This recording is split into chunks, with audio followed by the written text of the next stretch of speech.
It's almost Pisces season. It's almost time for the sun, the moon, followed by Mercury and everybody else to light up the sign of Pisces and bring you into the spotlight. But first, we've still got another 3 weeks or so of Aquarius season, where your 12th house, you know, the darkest before the dawn part of your chart is lit up. What do you want to surrender before your personal new year, Pisces? Whether you're Pisces rising, sun, moon, whatever, you are being offered a refreshing new beginning. But first, now, what do you want to release? What do you want to surrender? And what Spirit is saying is also, what do you want to play with? What do you want to dance with? There might be something to surrender around doing things right, or it's like I wanted it to show up this way and it's not happening. Every time I try to do it this way, something happens or something goes wrong or whatever. Could you surrender, and could you play around with doing it a whole different way, even doing it wrong on purpose? That's something Spirit is saying. I don't know, it's kind of like maybe some of you are artists, or some of you are a little bit stuck in your ways, and Spirit is offering you kind of like a creative prompt. What could you surrender? How could you play with it? How could you even do it wrong just to do it? Like making ugly art on purpose because you want to set yourself free from the idea of what ugly is, or that ugly is bad. Like, do you know what I'm saying? You might unlock something really cool by writing the worst story you could think of, or dancing in the stupidest, ugliest way because you find yourself getting really stiff because you're trying to like dance beautifully. Well, get a little weird and wobbly, and see if that doesn't set a little something free in you and add a little spark to your dance. You know what I'm saying? Okay. Hi, Pisces. Welcome to your February reading. Ooh, we don't want, it's like, we don't want your art or your life to be sterile in an attempt to do it correctly. Do I know any Pisces with Virgo placements? Because that's kind of the vibe that I'm getting, is like trying to do art right, or trying to heal correctly. You know what I mean? Like, I don't know if that's a thing. Okay, let's find out. Let's get into it. Keep that with you as we get into the story of February for Pisces people, Spirit. Thank you, guardians, guides who show up for Pisces, Pisces sun, Pisces moon, Pisces rising and dominant people, Neptune and 12th house, dominant people, Spirit. What do my Pisceans need to know in the month of February for their highest good? You want to know any elements of the recent past that pertain to the present and the unfolding future for Pisces. Spirit, what you want to share with Pisces people in the name of their fulfillment, alignment, ease, abundance, a sense of safety and joy and security. Spirit, we want to know what the likely future is bringing at this moment based on those past and present choices. And we want to know your guidance for Pisces people as they navigate the outside world. And what is that climate like, Spirit? What is the climate around Pisces in the month of February? And we'd love to know any likely outcomes of their efforts in the month of February. Wow. And the key to unlocking the month of February for Pisces. Anything you want them to consider or do or explore or embody in order to unlock the greatest possible chance for fun, joy, ease, alignment for Pisces. Pisces sun, Pisces moon, Pisces rising and dominant people, Spirit. What do all Pisces people benefit from knowing and hearing in the month of February for their highest good? Beautiful. Beautiful, big 12th house energy. Wow. Okay. Love to see it. So you come through as the Knight of Cups. Very, very Piscean energy here. So cups, of course, water. You're in your element, in your heart, in your creativity. You know, Spirit was talking about playfulness and creativity. And the Knight of Cups, it's important to think about the fact that knights are not where they started, and they're also not at their destination. They are in motion, they're in transition, they're moving from one place to another, they're taking action. What are you moving toward? What are you moving based upon? I think that you are keeping an open heart, and that is the most important thing. And if you are not, then this is your sign to open up your heart, to be vulnerable. Spirit is saying that there is more information, there's more elements that you don't know about yet. So if you have like an assumption, or you think you know what's really happening, or what the real outcome is going to be, Spirit is like, you do not.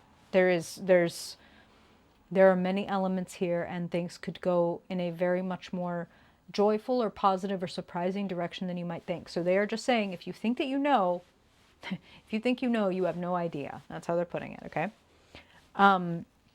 Sitting in the past, justice, making an important decision that acts in accordance with your principles. And I feel for some of you, there is a form of sacrifice attached to that. Like, I'm not going to associate myself with this group or this platform or this something or another anymore because it doesn't align with what I feel is just. I'm going to sign on with this company, or I'm going to sign off of this other company for the same reasons. That's what I feel like. And some of you have had to make some choices about, am I in alignment? Am I in balance, or am I not in balance?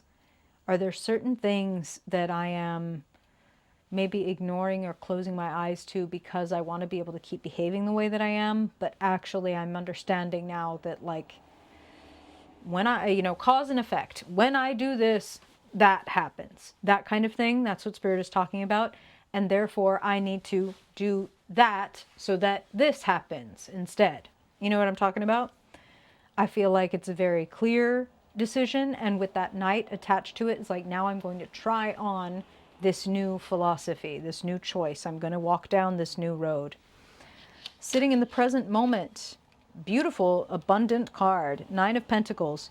You with plenty, you with tangible resources and results all around you for your hard work. The Nine of Pentacles is about feeling proud of yourself. And you might notice you have the Nine of Cups sitting right across from it. Another card of being very content. Very like, wow, I manifested that shit. I did that. Yup, that was me. And I'm feeling really good about what I've done. And I will say this. I feel that there's good money, good feelings, good results, all available this month. And I want to say, don't rest on your laurels. Keep working, keep moving, because there's more to be had. And it's not just like more as in like, oh, there's more money to be had, so you got to keep going. It's more satisfaction. It's more revelation. It's more connection. You know what I'm talking about? Like, so I'm not talking about like more is better. I'm talking about like more expansion, more alignment, more joy taken out of every moment available to you. So you got the Nine of Cups and you got the Nine of Pentacles. Something everybody wants. Individual sense of security, success, enjoyment, fulfillment, emotional and financial, right? Now, importantly, in the climate, we have the daddy of all nines, the Hermit. And the Hermit, as the original number 9, is all about self and being guided by your inner principles and being curious about your inner guidance system and how well or not it is attuned, or maybe more to the point, what it is tuned to. Is it tuned to the frequency of self-sacrifice? Is it tuned to the frequency of creative satisfaction? Like, where is it tuned? What am I looking for As you seek, so shall you find. And you are seeking yourself. So you shall find yourself, Pisces. That's what I feel. There's a greater sense of self and security and like what you are capable of that is available here. It's quite a individual spread. And I think that's a good thing, especially when I said like you're in this 12th house time where it's like reflecting on where I've been and where I'm going and what I want to take forward and what I want to go ahead and surrender before I enter my personal new year. So it's a perfect time to kind of take inventory. I like how the Hermit in this version of the card is shutting the laptop. Who cares what the outside world thinks about me or what I'm doing? How do I feel? Let me shut out all the noise and turn down the volume on the outside world so I can hear my inner voice more loudly. Because sitting in the future, Ace of Swords, it has a truth to tell you. I feel like there's a new breakthrough that is coming around the corner. And, you know, Knight of Cups knights tend to be carrying messages with them too, right? They carry change, they carry messages. And the Ace of Swords is a truth, is cutting through the noise, is something that Spirit is saying. Some of you want to share a song, an essay, a video, a podcast. Like, I have words. I have a truth that I want to speak. I have something that will cut through some of this bullshit so that other people can feel some of the satisfaction, the sense of self. You know, maybe your hermit pilgrimage, your journey, you might be making some of it available for other people. That's what I'm hearing. And Eight of Pentacles is sitting in the guidance position. It seems a worthy project to work on. What have I learned? Whether it's for everybody or whether it's just for you. What have I learned from all this time, and what would I like to learn next? Setting an intention for the coming year. I feel like over the last year I've learned this and this and this, and these are the things I will do from now on, and these are the things that I'll never do again. And what I'd really love to learn about this year is romantic love, or financial freedom, or spiritual enlightenment, or fill in the blank. Set the intention, talk to yourself about it, talk to God about it, and then watch what happens. Sitting in the key position, the Empress, the nurturer, the mother, the receiver, a generous giver and receiver. I feel that there's like a benefactress.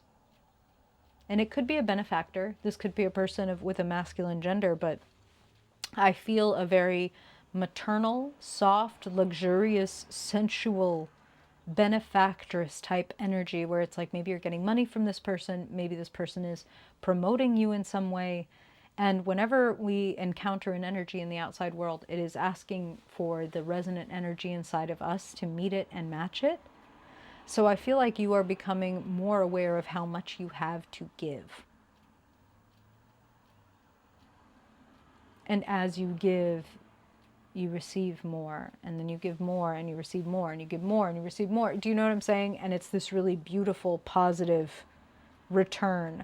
So don't hold back on sharing your love or your art or your creativity or what you've learned or your truth, because it looks like the joy, the pleasure, the money multiplies. What's the opposite of diminishing returns? It's that. That's what I'm hearing.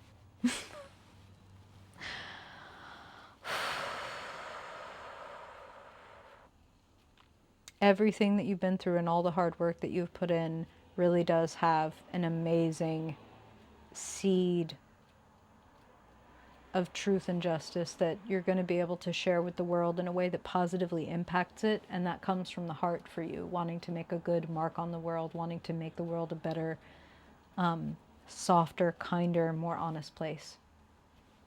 Thank you for that, Pisces. I appreciate you. And I appreciate you for hanging out with me during this reading. I really hope it's helpful. Would love it if you took the time to let me know anything that popped up for you, thoughts, stories, reflections. If you liked it, like it. If you didn't, don't. I appreciate you, Pisces, and I hope I see you again very soon. Until then, bye-bye.